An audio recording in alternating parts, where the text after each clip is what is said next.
Hello नमस्कार, ये है रेडियो उड़ान और मैं हूँ आपकी आरजे दिव्या। जैसे कि आप सब जानते हैं कि हमारे शो का नाम है मन चाहा सफ़र, जहाँ हम करते हैं बहुत सारी ट्रैवलिंग रिलेटेड बातें।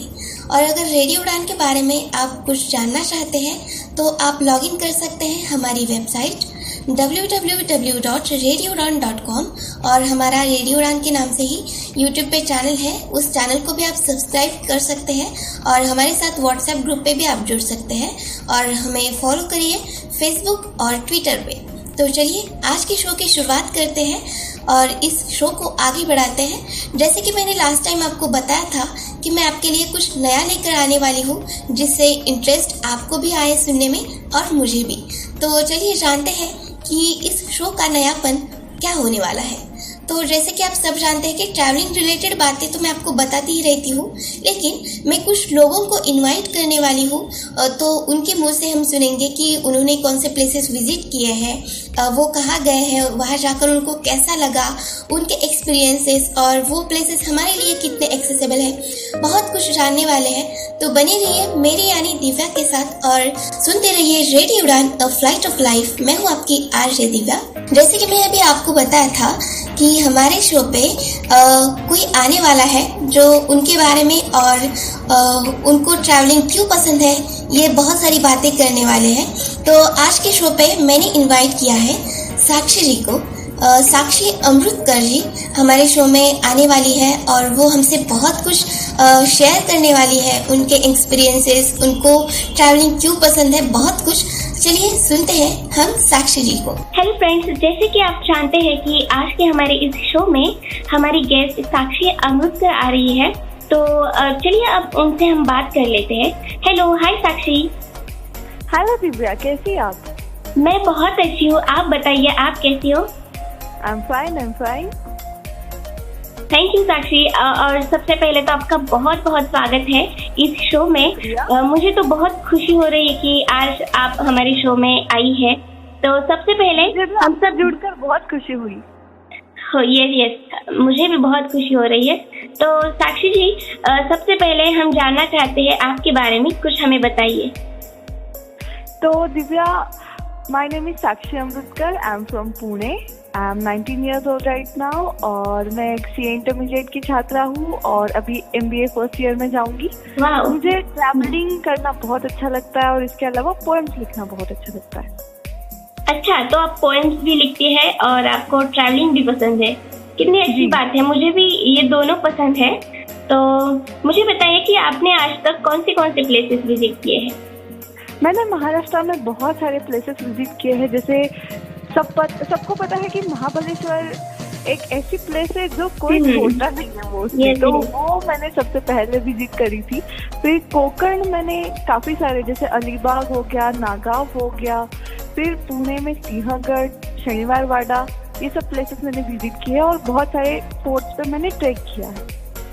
वाह, मतलब आपको ट्रेकिंग भी पसंद है, क्या बात है। मतलब आप तो ट्रेकिंग बहुत पसंद है। ये तो मल्टीटास्किंग हो गया सब कुछ। मतलब मैंने भी पुणे में सिंहगढ़ के लिए ट्रेक किया था, तो तब टाइम मुझे भी बहुत अच्छा लगा था। बहुत अच्छी जगह है। तो जितने भी प्लेसेस आपने आज तक विजिट किए हैं उसमें से आपको कौन सा प्लेस सबसे अच्छा लगा है? एक्चुअली मुझे सारे ही प्लेसेस बहुत अच्छे लगे क्योंकि मैं चुन कर जाती हूँ, मुझे नेचर बहुत अच्छा लगता है। पर फिर भी रैंक करना हो तो एक सज्जनगढ़ और दूसरा सोंदे फार्म, ये प्लेसेस मुझे बहुत अच्छे लगे। अच्छा, तो मैं हमारे लिसनर्स को बताना चाहती हूँ कि ये जो प्लेसेस हमें बताए गए हैं, इन प्लेसेस को आप भी विजिट कीजिए और आप मुझे बता सकते हैं कि यहाँ जाकर आपको कैसा लगा। एक्चुअली बहुत अच्छा लग रहा है और ये इन्फॉर्मेशन बहुत मतलब इन्फॉर्मेटिव होने वाली है हम सबके लिए। मैं भी नई हूँ और मुझे भी यहाँ जाना है, जितने भी प्लेसेस अभी आपने बताए हैं। Thank you so much. I'm sure you won't regret going there. I can assure you will have lots of fun there. Yes. तो बने रहिए मेरी यानी दिव्या के साथ। हम मिलते हैं इस छोटे से ब्रेक के बाद। आप सुन रहे हैं रेडियो उड़ान a flight of life. Stay tune. अरे छोटी, क्या कर रही है? कुछ नहीं, बस न्यूज़ देख रही हूँ। ओह अच्छा, फॉरेन में तो आए दिन डिसेबिलिटी पर कॉन्फ्रेंस होती रहती है। हमारे यहाँ पता नहीं कब होगी कोई बड़ी इंटरनेशनल कॉन्फ्रेंस। अच्छा ये सुन, शीस प्रो और ICMR ला रहे हैं भारत का पहला इंटरनेशनल मेगा इवेंट यानी global assistive technology expo and confest 2022 यानी गेटेक। इस इवेंट का मतलब भारत में दिव्यांगजनों के हेल्पफुल इक्विपमेंट और टेक्नोलॉजी में हो रहे नए नए इन्वेंशंस, रिसर्च और उनके मार्केट में अवेलेबिलिटी का प्रदर्शन है। इतना ही नहीं, डॉक्टर, साइंटिस्ट और एक्सपर्ट्स के जरिए थॉट्स का आदान प्रदान और इन्फॉर्मेशन को शेयर करना है। यह आयोजन दुनिया भर में उपयोग किए जाने वाले आधुनिक दिव्यांग सहायक उपकरणों में प्रौद्योगिकियों के बारे में जानने में मदद करेगा। अरे वाह, तो चले? अरे अभी नहीं। कब और कहाँ? ये event GMR ground Aerocity new Delhi में 7, 8 और 9 दिसंबर को आयोजित किया जाएगा। गेटेक में भारत और दुनिया के कई देशों से दिव्यांगजनों, डॉक्टरों, स्वयंसेवी संस्थाओं, शासकीय उपक्रमों एवं दिव्यांग सहायता उपक्रमों का विशाल समागम होगा। गेटेक को DRDO, WHO, पैरालंपिक इंडिया, सामाजिक एवं अधिकारिता मंत्रालय का सहयोग प्राप्त है। फ्रांस इस इवेंट के कंट्री पार्टनर है। इस मेगा इवेंट में शामिल होना ना भूलें। अधिक जानकारी के लिए वेबसाइट पर जाएं www.globalassistivetech.com या फिर हमें इस नंबर पर संपर्क करें 9910717913 या फिर हमें मेल करें gaurav@iconx.in।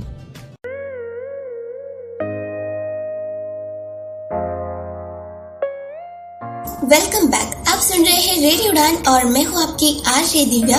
तो अभी एक जगह है, उसके बारे में हमें साक्षी जी बताने वाली है, तो देखते हैं कि इसमें इंटरेस्टिंग बात क्या होने वाली है। हेलो साक्षी, फिर से आपका बहुत बहुत स्वागत है। तो चलिए अब हम आगे बढ़ते हैं। तो आपने सोंदे फार्म का नाम लिया था, तो वो जगह क्या है, इसके बारे में हमें बताइए।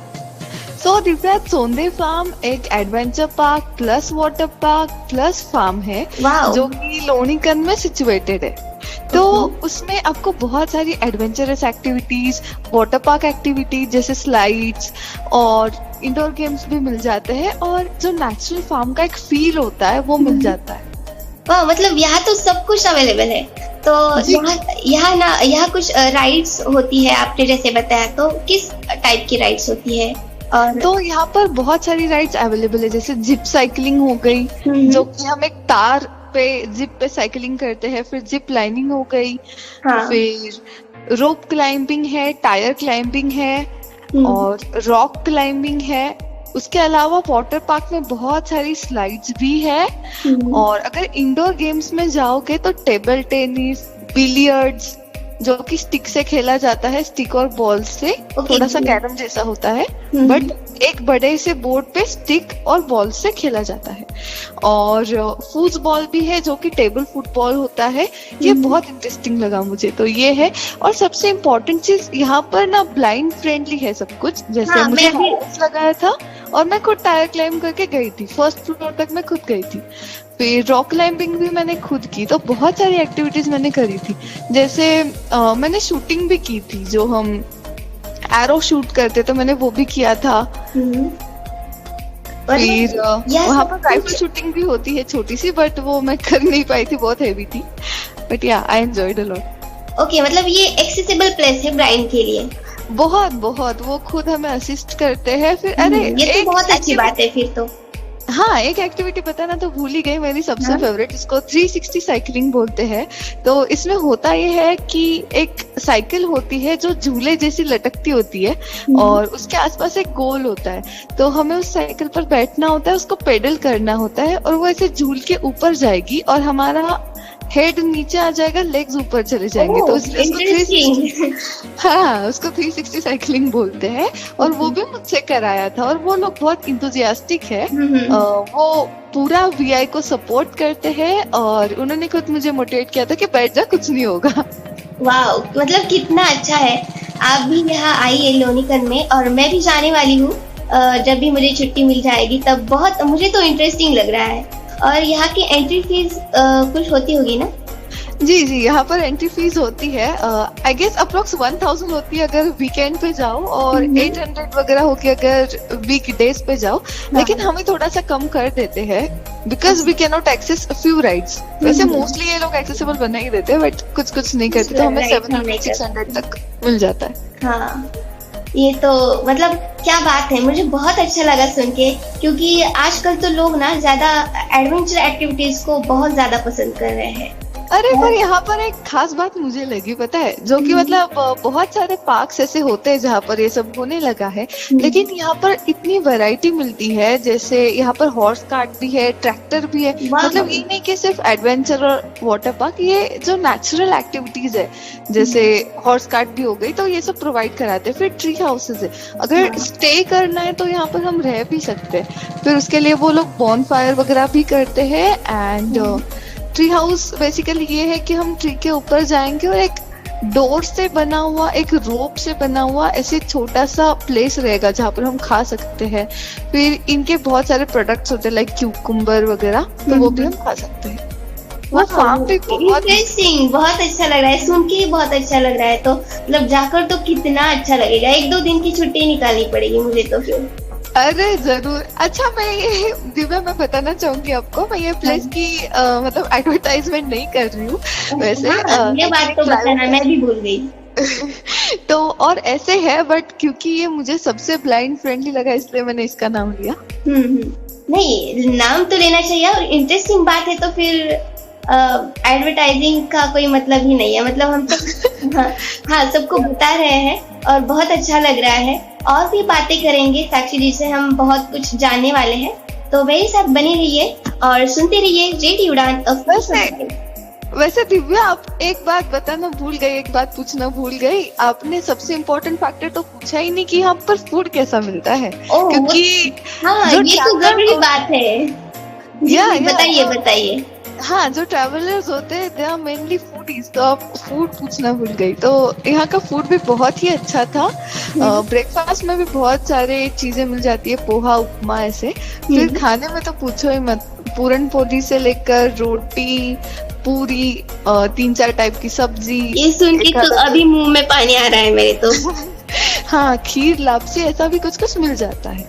अच्छा, ये तो महाराष्ट्रियन फूड्स है, और अगर आपको पसंद है तो आप भी यहाँ जाकर विजिट करके आप खा सकते हैं, बहुत मजे कर सकते हैं, है ना? क्या बात है साक्षी जी, बहुत अच्छा लग रहा है हमें। We are very lucky to have such a wonderful traveller in our show, और बहुत अच्छा लग रहा है। ये बातें ऐसे ही शुरू रहेंगी और आप सुनते रहिए रेडियो उड़ान। हम मिलते हैं इस ब्रेक के बाद। Stay tuned.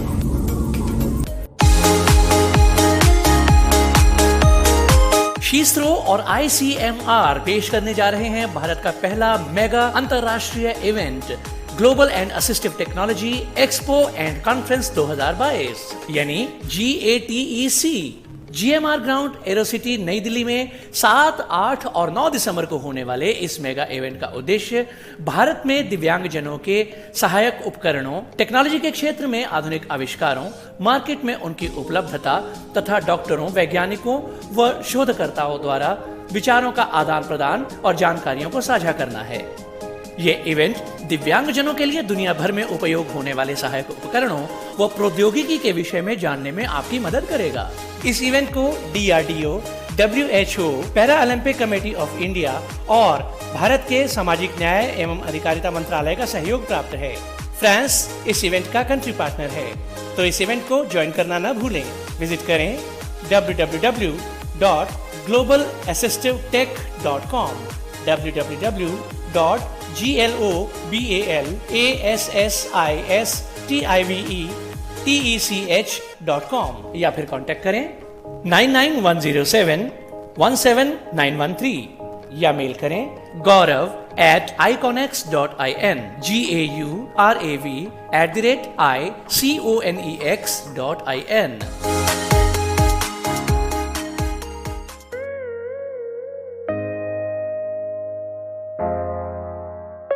Welcome back. ये है रेडियो उड़ान अ फ्लाइट ऑफ लाइफ और मैं हूँ आपकी आरजे दिव्या। तो अभी साक्षी जी से ना हमें और भी इंटरेस्टिंग बात सुनने को मिलने वाली है, तो सुनते हैं साक्षी जी हमें क्या बताने वाली है। जैसे कि साक्षी जी आपने हमें बताया था ट्रैवलिंग के बारे में, ट्रेकिंग के बारे में, तो उसके अलावा अगर आप कुछ टिप्स हमें बताना चाहती है तो आप बता सकती हैं। जरूर। फर्स्टली एक्चुअली मैं इतनी ज्यादा ट्रैवल नहीं करती हूँ कि मैं किसी को टिप्स दूँ आई गेस, बट हाँ मेरी तरफ से जो इम्पोर्टेंट है तो वो दो। हाँ, जो मेरी एक्सपीरियंस से मैंने गेन किया वो फर्स्टली हमें घर से बाहर निकलना चाहिए। आई नो अभी बहुत सारे ब्लाइंड लोग ट्रैवल कर रहे हैं, वीआई लोग ट्रैवल कर रहे हैं, बट फिर भी मुझे फील होता है कि जो नहीं कर रहे उनको भी बाहर निकलना चाहिए। जैसे मैं खुद भी ज्यादा खुद से कर नहीं पाती, but we should learn and जैसे ही हम सीखेंगे तो ही जो बाकी के साइटेड लोग हैं, जो बाकी के लोग हैं, उनको पता चलेगा कि हाउ टू हेल्प अस। अगर हम रीच आउट नहीं करेंगे तो किसी को पता ही नहीं चलेगा कि हम क्या कर सकते हैं। या तो और हमारे दो बेस्ट फ्रेंड्स तो है ही, पहली हमारी स्मार्ट कैन है और दूसरा जीपीएस है। तो दोनों के सहारे हम बहुत अच्छे से ट्रैवल कर सकते हैं और बीच बीच में गाइडेंस देने को लोग होते हैं। और मुझे लगता है कि लोग होते हैं जो कीन होते हैं हमें हेल्प करने को, तो हमें ये नहीं समझना चाहिए कि no one is gonna help, तो ये बात नहीं है। और दूसरी चीज मैंने ऑब्जर्व की है कि हम generally simple can he use करते हैं, मैं राइट? हाँ, या मैं भी भीड़ में तो सिंपल ही कैन यूज करती हूँ। या क्योंकि स्मार्ट कैन बहुत ही वाइब्रेशन देती है वहाँ पर, बट एक्चुअली जो पीसफुल जगह है वहाँ पर स्मार्ट कैन इतना वाइब्रेशन नहीं देगी, राइट? तो हमें स्मार्ट कैन का अच्छा इस्तेमाल हो सकता है ट्रेकिंग के वक्त, क्योंकि वो अच्छे से नेविगेट करके हमें बता भी पाएगी कि क्या है। तो आई गेस वहाँ पर हम स्मार्ट कैन यूज कर सकते हैं और करनी भी चाहिए। जी जरूर। और स्मार्ट कैन तो मैं जरूर यूज करके देखूंगी इस बार जब भी मैं ट्रेकिंग के लिए जाऊंगी उस टाइम को। और आप भी देखिए यूज करके, और आप मुझे कमेंट्स बॉक्स में भी बता सकते हैं कि आपका एक्सपीरियंस क्या रहा है स्मार्ट कैन के साथ। और साक्षी जी, जैसे आपने बताया था ट्रैकिंग ट्रैवलिंग ये तो हो गया, और आपको पोएम लिखना भी बहुत अच्छा लगता है, आप लिखती रहती है, तो क्या कोई 2 लाइन्स आप हमें सुना सकती है अभी? जी, मैंने एक पोएम बनाई थी जो कि मैं डिसेबिलिटी कम्युनिटी को, वीआई कम्युनिटी को, और भी जितने भी मतलब जिनको एक्चुअली डिसेबल्ड नहीं बोलना चाहूंगी मैं, जैसे मोदी जी दिव्यांग बोलते हैं, तो सब कम्युनिटी को मैं एक रिप्रेजेंट करने को या फिर एक डेडिकेट करने को लिखा था। तो उसमें से 4 लाइन सुनाती हूँ। तो the darkness afore my eyes bears no trace of gloom. The darkness afore my eyes bears no trace of gloom. Budding buds are my dreams. Budding buds are my dreams. The right season and they bloom. The right season and they bloom. Wow, it's a wonderful lines आपने बहुत अच्छे words में लिखी है। मतलब मेरे पास तो शब्द ही नहीं है, बहुत अच्छे से, और सच में ये रिप्रेजेंट करती है सभी ट्रैवलर्स को। मतलब इंस्पिरेशनल लाइन्स है मैं कहूँगी, बहुत अच्छा इसे लिखा है आपने। Thank you. तो मैं यही बोलना चाहूंगी कि जो हमारे आंखों के सामने जो डार्कनेस है, जो अंधेरा है, आई डोंट थिंक सो कि ये दुख है। वो अंधेरे को हमें दुख में नहीं कन्वर्ट होते देना है, क्योंकि it doesn't restrict us in any way. अगर कोई डिसेबिलिटी है तो उसको ओवरकम करने के लिए बहुत सारी अवेलेबिलिटी भी है, बहुत सारी एक्सेसिबिलिटी भी है, तो उसको कभी हमें एक बैरियर नहीं बनने देना चाहिए। एंड लास्ट में मैं यही बोलना चाह रही हूँ कि जो हमारे ड्रीम्स है वो कलियों की तरह होते हैं, वो कभी ना कभी खुलने ही वाले हैं।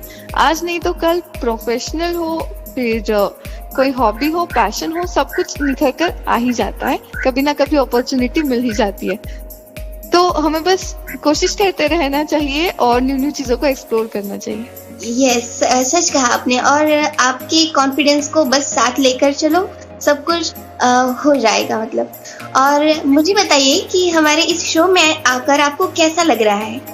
मुझे बहुत अच्छा लगा। पहले तो आपकी आवाज बहुत अच्छी है, बहुत कमाल की है। Thank you so much. और आपकी भी बहुत अच्छी आवाज, मतलब पूरा स्मार्टनेस, इंटेलिजेंस, सब कुछ ही अच्छा है। Thank you. मुझे आपका टॉकिंग स्टाइल बहुत अच्छा लगा और व्यूअर से कनेक्ट होके भी बहुत अच्छा लगा। मुझे लगा कि ये एक अपॉर्चुनिटी है कनेक्ट होने की, और मुझे भी एक्चुअली मैं आपका शो रेगुलरली देखती हूँ, तो मुझे केरला की प्लेसेस और काफी सारे प्लेसेस के बारे में पता चला। तो आपने मुझे बुलाया तो I felt very nice. Thank you so much for calling. और आई होप मेरे सारे लिसनर्स को बहुत अच्छा लगा होगा आपको सुनकर, और पर्सनली मुझे भी बहुत अच्छा लगा कि आप इस शो में आए हैं। तो थैंक यू सो मच, आपने आपके वर्क से समय निकालकर आप यहाँ आए हैं। Thank you so much. तो थैंक यू सो मच साक्षी जी। अभी आप जो भी बता रही हैं ये हम सबके लिए ही बहुत ही हेल्पफुल होने वाला है, मेरे लिए और हमारे सारे लिसनर्स के लिए। और मैंने भी पहली बार ये सब कुछ जाना है, तो मैं भी बहुत थैंकफुल हूँ और बहुत अच्छा लग रहा है, बहुत खुशी हो रही है सीरियसली कि आप आई है और पहली बार हमारे शो पे कोई गेस्ट आए हैं। इसलिए थैंक यू सो मच हमारे साथ बने रहने के लिए, और बने रहिए मेरी यानी दिव्या के साथ, और भी बातें करनी है। Stay tuned. इस प्रोमो के प्रस्तुतकर्ता सेवलॉन स्वस्थ इंडिया मिशन। सही आदतें। SMS की 3 अच्छी आदतों से खुद को सुरक्षित रखें। S sanitise, M mask, S social distancing.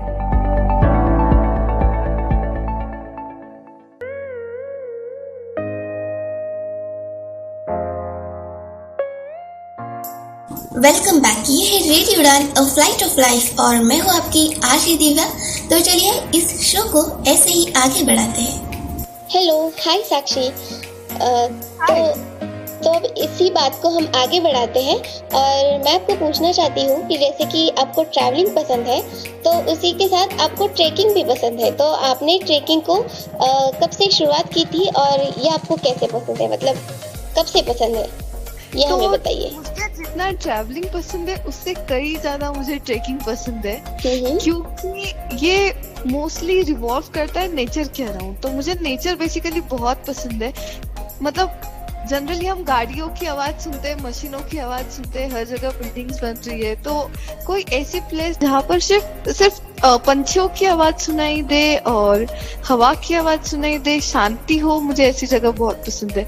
बहुत रिफ्रेशिंग लगता है हर एक फोर्ट को ट्रैक करने के बाद, इसलिए मुझे ये पसंद है। और मैंने शुरू किया जब मैं 8-9 साल की थी, तब मैंने सबसे पहले सिंहगढ़ को क्लाइंब किया था। वाह, मतलब आप इतनी छोटी थी और तब से आपने स्टार्ट किया है। तो तब से आपने कितने फोर्ट्स ट्रैकिंग के लिए पूरे किए हैं? अभी मैंने 20 फोर्ट्स कर लिए। अभी तो आप 19 इयर्स की हो और आपने 20 फोर्ट्स मतलब एक्सप्लोर किए हैं, बहुत अच्छी बात है। तो इसमें से कौन सा फोर्ट ज्यादा डिफिकल्ट है चढ़ने के लिए और कौन सा इजी है, आपको कौन सा लगा? तो पहले मैं ये बात बोलना चाहूंगी कि 20 के एक्चुअली मेरा टारगेट और ज्यादा था, लॉकडाउन की वजह से 2 साल निकल नहीं पाए, तो मेरा पूरा ट्रेकिंग का जो प्लान था वो फ्लॉप हो गया। पर मैं अभी रिस्टार्ट करना चाहती हूँ। हाँ, अभी कर सकती है आप।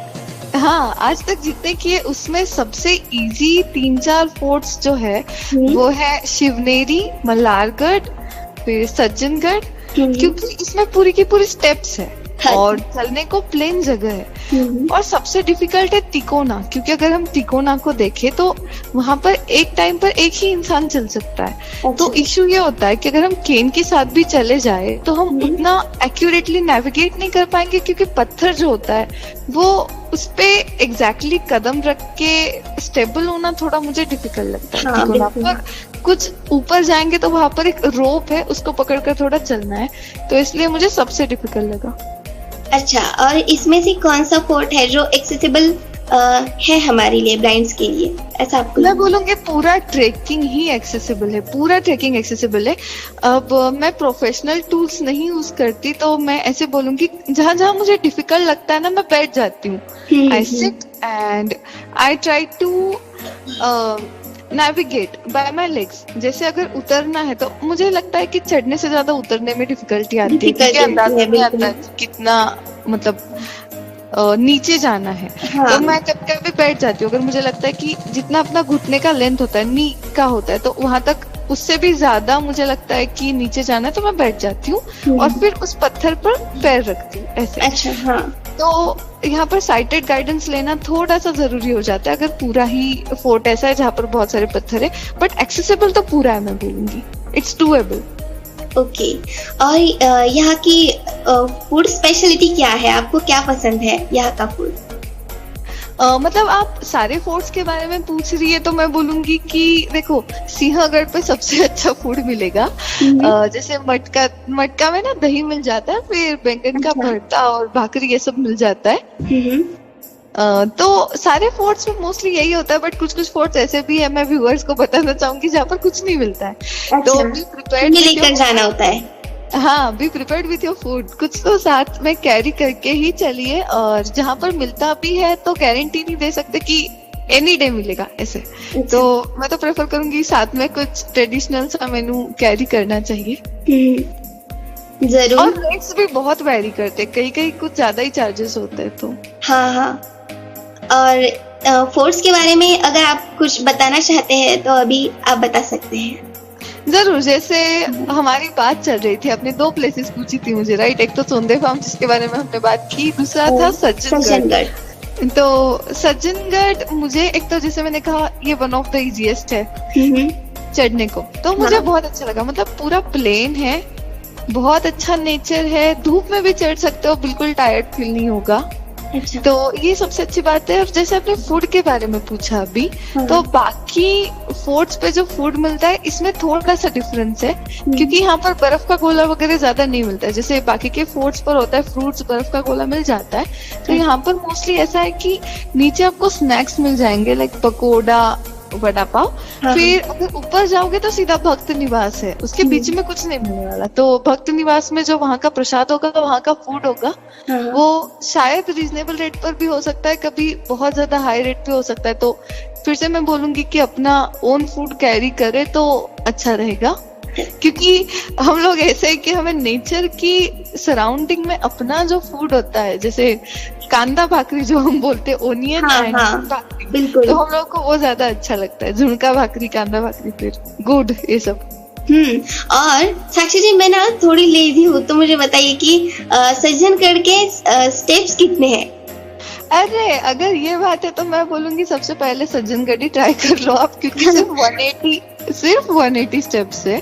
और 180 स्टेप्स। हाँ, और वो भी बहुत छोटी छोटी है, काफी एक्सेसिबल है, किसको नहीं भी लेके जाओगे तो भी चलेगा। और बीच बीच में ना बहुत पॉज लेने को जगह भी है, बहुत सारे ऐसे मतलब साइड में बैठने को है। अच्छा, ये तो बहुत अच्छी बात है, और अच्छा लगा ये जानकर कि इतने सारे फोर्ट्स हैं और वो हमारे लिए इतने अच्छे से मतलब एक्सेसिबल है, मतलब हम चढ़ सकते हैं। ये सुनकर ही बहुत अच्छा लगा। तो जब भी छुट्टी मिलेगी मुझे, मैं जरूर जाऊंगी। और हमारे सज्जनगढ़ पे जाने का और एक, सॉरी मैं आपको इंटरप्ट कर रही हूँ, सज्जनगढ़ पे जाने का और बताइए। मस्त रीजन है, वो है वहाँ के बंदर। अगर सातारा में जाओगे, एक तो सातारा में सिचुएटेड है, तो सातारा में जाओगे तो सज्जनगढ़ के ऊपर, जब हम पूरा ट्रेक करके ऊपर चले जाते हैं तो वहाँ पर बहुत सारे बंदर होते हैं, तो उनके लिए कुछ कैरी करना ही पड़ता है, अदरवाइज वो पीछे पीछे आएंगे। तो हमने उनको पीनट्स दिए थे, मूंगफली। तो क्या हुआ था ना, उसने पूरा का पूरा, क्योंकि उसको बाकी के बंदरों को देना नहीं था, तो एक ही बंदर ने पूरा का पूरा अपने जो दोनों गाल होते उसमें से पूरा भर के वो ट्री क्लाइंब करके चला गया। अच्छा। और हम लोग उसको बस देखे जा रहे थे। फिर हमारे पीछे एक लड़की आई जो कि काफी यंग थी, तो वो कुछ अपना पर्स कैरी करके आई थी। एक बंदर ने उसका पर्स छीन लिया और उसमें से लिपस्टिक निकाली and he was applying it on his lips. वो जो कि मतलब एकदम शॉकिंग रहा सबके लिए कि इसको कैसे पता कि ये लिप्स पे ही लगाना पड़ता है। हाँ, तो मैं इसको कभी नहीं भूलूंगी। मतलब animals are so intelligent, we even don't know. इसलिए मैं बोलती हूँ ट्रेकिंग करेंगे, नेचर प्लेस पे जाएंगे तो we can connect with them, हमें पता चलेगा। जैसे और एक किसने कोल्ड ड्रिंक लाया था और वो लड़का क्या कर रहा था, उसको दे नहीं रहा था बंदर को, उसको बस दिखा रहा था। तो बंदर को गुस्सा आ गया, उसने वो कोल्ड ड्रिंक की बोतल छीन ली और ऊपर जाके उसको खोलने की कोशिश करने लगा। फिर अल्टीमेटली खोल ही दी उसने, पीने लगा। तो they exactly know what to do with what kind of article. तो उनको पता, मतलब इंसानों के साथ आज एनिमल्स भी इतने ही इंटेलिजेंस हो गए हैं। एग्जैक्टली इसलिए ऐसे प्लेसेस को, फिर वहाँ पर बहुत सारे बर्ड्स की आवाजें भी आती है। हाँ, तो ये तो सबसे अच्छी, मतलब अच्छा लगता है ये सुनने के लिए। या क्योंकि ज्यादातर हम काम में ही लगे रहते हैं और रोज का वर्क जो होता है, तो सब चीजों को हम नोटिस करना भूल जाते हैं। हाँ, बिल्कुल। छोटे छोटे गिफ्ट्स है उनको हम, छोटी छोटी ब्लेसिंग्स है उनको हम नोटिस करना, ऑब्जर्व करना भूल जाते हैं। हाँ, तो बहुत अच्छा लग रहा है। और ये तो मैंने सबसे पहले मतलब पहली बार जाना है कि इतने सारे फोर्ट्स है और वो हमारे लिए इतने एक्सेसिबल है। आज पहली बार जाना है मैंने आपसे, तो अरे मुझे भी बहुत अच्छा लगा, क्योंकि क्या है कि मुझे भी काफी सारे फोर्ट्स पता नहीं थे, और जैसे जैसे मैं इंटरनेट पे सर्च करती चली गई तो पता चला। फिर कुछ मतलब जहाँ पर भी मैं जाती थी वहां पर एक तो प्रोफेशनल ट्रेकर मिलता था, और मैं मेरे पेरेंट्स के साथ जाती थी, तो वो मेरे पेरेंट्स को बोलते थे कि अरे वाह आप इसको लेके आ रहे तो हम एक बार शूटिंग करना चाहेंगे। और फिर they used to tell कि नेक्स्ट कौन सा फोर्ट करना चाहिए, कौन सा कितना इजी रहेगा। तो वो ऐसे ना कनेक्शंस बनते गए। हाँ, फिर लोग बताना शुरू है कि अभी ये कर लो, ये कर।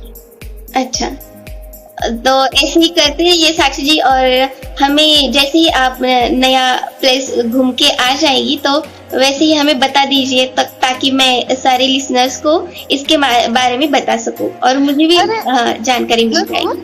और दिव्या, जैसे आपने तब मुझे पूछा था कि ट्रेवलिंग और ट्रेकिंग दोनों पसंद है, तो मैं बोलना चाहूंगी ट्रेकिंग ज्यादा पसंद है, क्योंकि हाँ वो ना थोड़ा क्या है कि ट्रेवलिंग में आप जाओगे तो जैसे मैंने चोंदे फार्म बताया तो कुछ तो एंट्री फीस लगेगी, या फिर कहीं पर भी जाओगे तो कुछ तो लगेगी होगा, बट नेचर आपसे कुछ मांगता नहीं है। जैसे फोर्ट पे जाओगे तो ज्यादा एक्सपेंस होता नहीं है, और क्योंकि मैं सीए स्टूडेंट हूँ तो मुझे पैसे बचाना ज्यादा अच्छा लगता है, तो इसलिए मैं नेचर प्रेफर करती हूँ। इसलिए trekking, I prefer trekking any day.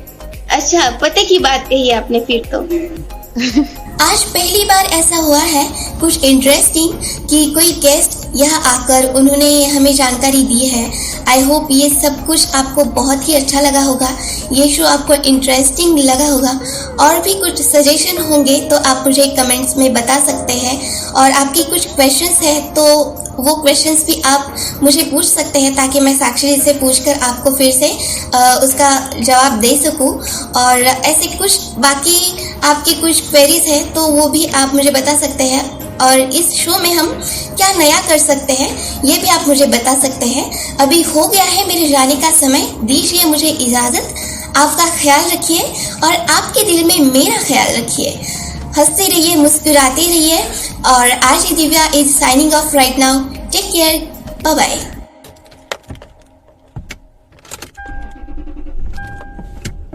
या तेरी गाड़ी में म्यूजिक सिस्टम नहीं है क्या? म्यूजिक सिस्टम तो है, लेकिन चलाऊं क्या? क्यों क्या? FM यहाँ चलता नहीं है, और YouTube पर गाने चलाऊं तो स्क्रीन बंद होने के बाद गाने भी बंद, इसलिए चुपचाप बैठे रहो, नो म्यूजिक। बस इतनी सी बात। जरा ये सुन। चाहे तेरा लाल दुपट्टा मलमल का, तेरा लाल दुपट्टा मलमल का। अरे ये क्या है? ये है वेब रेडियो उड़ान। अब तेरे फोन में इंटरनेट तो है ना? हाँ, इंटरनेट तो है। तो बस फोन को कनेक्ट कर अपने म्यूजिक सिस्टम से और रेडियो उड़ान की वेबसाइट पे जा और टाइप कर www.radioudan.com। हर दिन कोई ना कोई आरजे नया मसाला लेके आता है। रेडियो उड़ान पे तुम सुनोगे टेक्नोलॉजी से जुड़ी बातें, प्यार मोहब्बत वाली बातें, और इतना ही नहीं, पुराने एरा से लेके इस एरा तक के सारे नए पुराने गाने आपको मिलेंगे सिर्फ रेडियो उड़ान पर। तो क्यों बैठी है, चला ना। क्या बात है यार, अभी लगाती हूँ रेडियो उड़ान। घर बैठे बैठे रेडियो का मजा ले सकते हैं। अपने फोन से टाइप कीजिए www.radioudan.com। प्ले स्टोर पे जाके आप डाउनलोड भी कर सकते हैं रेडियो उड़ान की एप्लीकेशन। रेडियो उड़ान, अ फाइट ऑफ लाइफ।